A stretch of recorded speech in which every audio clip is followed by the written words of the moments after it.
When it comes to power in Tensura, one question continues to divide fans. Is Guy Crimson still above Rimuru? And the further the story progresses, the harder that question becomes to answer. Because for a long time, the answer seemed obvious. Guy was the peak, the most feared demon lord, an existence that even the strongest characters treated with caution. Someone whose mere presence was enough to influence the balance of the world. But there's one problem. The Rimuru we know today is no longer the same Rimuru from the beginning of the story. And that changes everything. Because we're no longer comparing Guy to the Rimuru who first arrived in this world. Or even the Rimuru who became a demon lord. We're talking about a Rimuru who has reached a level of power that very few characters can even comprehend. And that's exactly why this debate has become so fascinating. So, is Guy still above him? Or has the Crimson King finally been surpassed? For centuries, Guy was considered one of the most overwhelming existences in the world.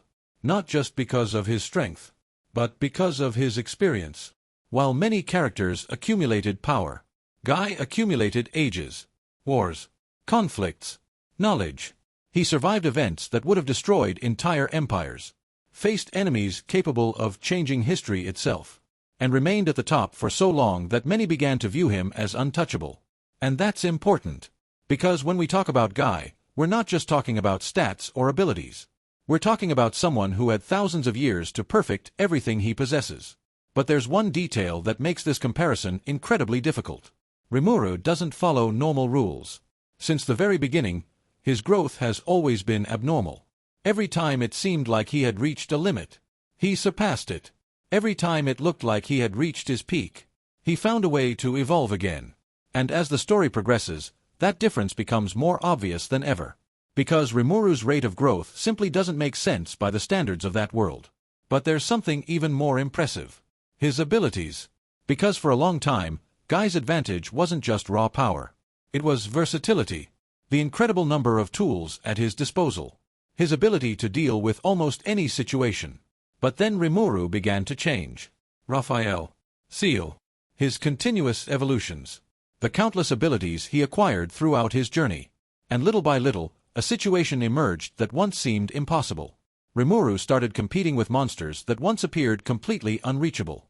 And that completely changes the scale of the discussion. Because we're no longer talking about potential. We're talking about results. But there's one factor many fans overlook. Combat experience. Because even if Rimuru has reached an absurd level of power, Guy still possesses something that cannot be gained overnight. Centuries of battles. Centuries of strategy. Centuries spent fighting incredibly dangerous opponents. And that raises an interesting question. If both fought under equal conditions, how much would that experience matter? Because power and experience don't always point toward the same winner.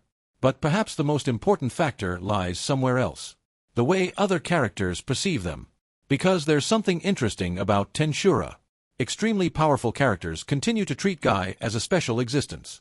As someone who occupies a unique position. And there's a reason for that. The name Guy Crimson still carries enormous weight. A reputation built over countless ages.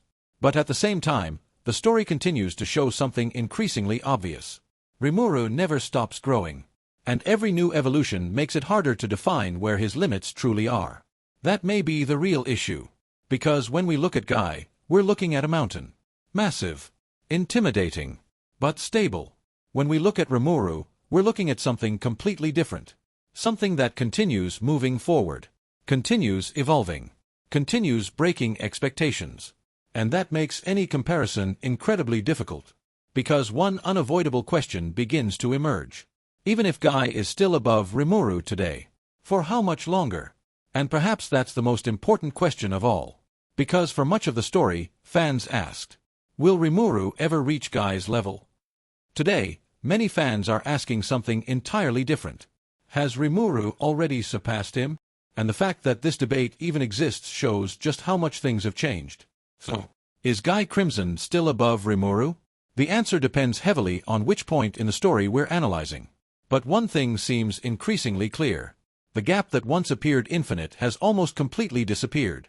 And perhaps the most impressive part isn't that Rimuru reached this level. It's that he continues to evolve even now.